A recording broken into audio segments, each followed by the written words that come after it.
Hello. Hey, beautiful ones. Welcome to 2024. Yes. So whenever you watch this, whether it's the beginning, the middle, or maybe even possibly the end, I still want to tell you a story that I think is going to help you. So New Year's Eve, New Year's Eve, we get all excited, depending on how you celebrate it. You can let me know how you celebrate it. Tell me in the comments how you celebrate it. Mine, very chill. I just come back from Houston. We just been Houston for the first time. Went to a Great Gatsby party. Had an amazing time with one of my mentors. Partied hard. Came back and was here New Year's with the babies, or not so babies anymore.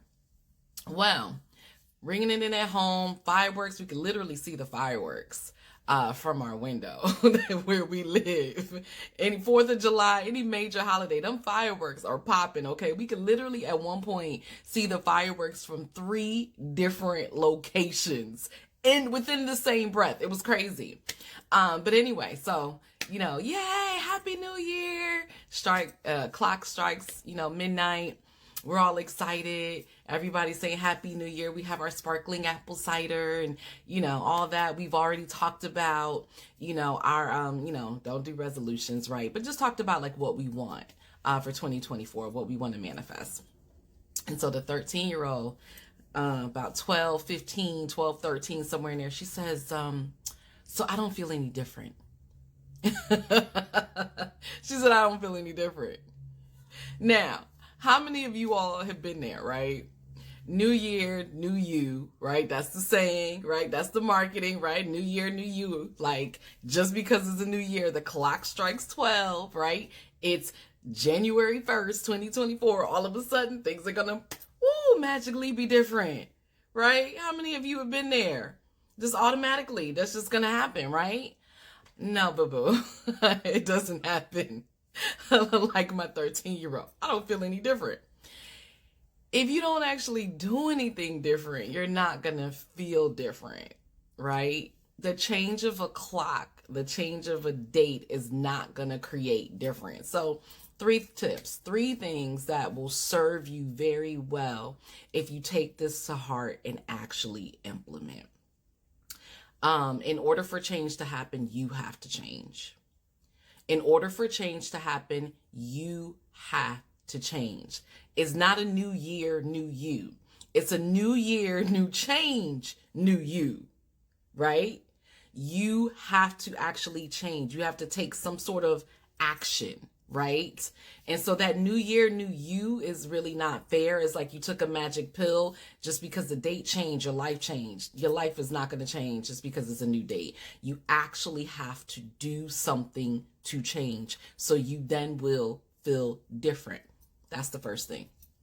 The second thing is this, and I see this every single year. I've seen this with clients. I've seen this with people who are not my clients. I've seen this with friends.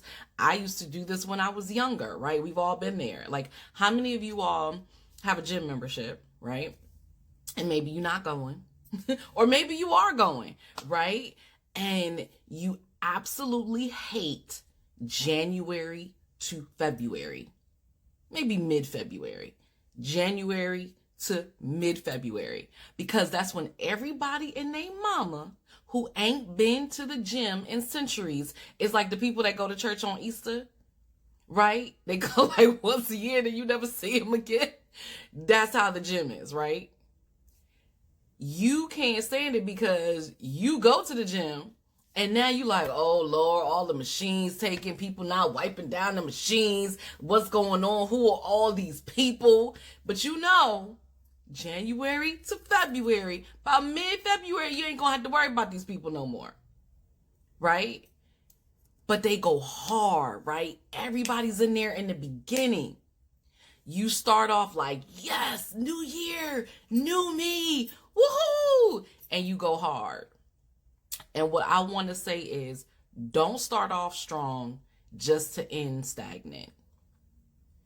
Don't start off strong just to end stagnant. One of the mistakes that we make is getting this false motivation. right? Because it's a new year, the clock has changed. Now I'm motivated, and so I'm gonna do the work. And then what you do is you try to rest on that motivation.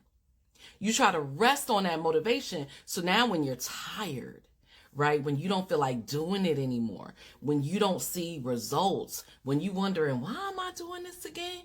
It's easy to quit because you're resting on this false motivation. There's no discipline. There's no actual vision, really behind what you're doing. It's just this false sense of motivation. And now when that motivation is over, you stop. Do not start off strong just to end stagnant. That's the second thing. And then the third thing, whatever your goal is, I don't care, stop smoking, lose weight, right? Those are some of the most common goals. I've been trying to lose weight now for the last 3, 4, 10 years. I mean, I'm not alone.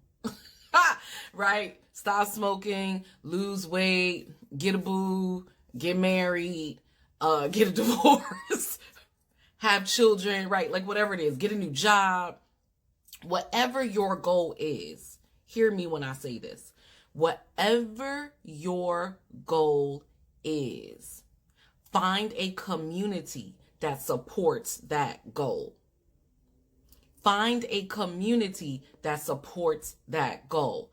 One of the reasons why my clients work with me is that I help them to get results in whatever their particular goals are, right? And a lot of times it's redefining those goals because they're not even clear, or they're asking for things they really don't want. They think they want, they say they want, but they really don't want to do. So a lot of, in the beginning, is clarity. Let's get clear, and now let's map out how to do it, and now let's have the strategies and the tools to do it, right? One of the reasons I see that people are not actually achieving their goals is because you don't have a support system. You're surrounding yourself by the same people who are probably doing the same things that you're trying to stop. So how are you actually going to stop when you're surrounding yourself with the same people who are continuing that same behavior? If you smoke weed and you no longer want to smoke weed, you can't be around your weed smoking friends no more. You need to get some friends that don't smoke weed. Get a community of people who are actively doing whatever it is that you want to do. If you want to be a millionaire, you need to be around a community of millionaires. Don't be with no broke who can't tell you nothing, who cannot help you. So that is one of the biggest downfalls that I see, is that, one, you don't actually change, right? It's just new year, new you. You think it's just a magic pill. Things are automatically going to shift. 2, you start off strong and then you end stagnant because you rest on false motivation that is not going to help you to continue to do whatever it is that you were trying to do. Because when it gets hard, that motivation is not going to be enough. You're going to need discipline. You're going to need a skill set. You're going to need implementable, even if it's micro goals, small changes that get you to that bigger goal. And then 3, a community, a new community, different people who can help you to achieve that difference in your life. So those are my 3 tips for you this new year. I look forward to seeing more of you. You're going to see more of me. Go ahead and subscribe, follow, check me out. Want my help? DM me. Let's talk. Here is to an amazing 2024.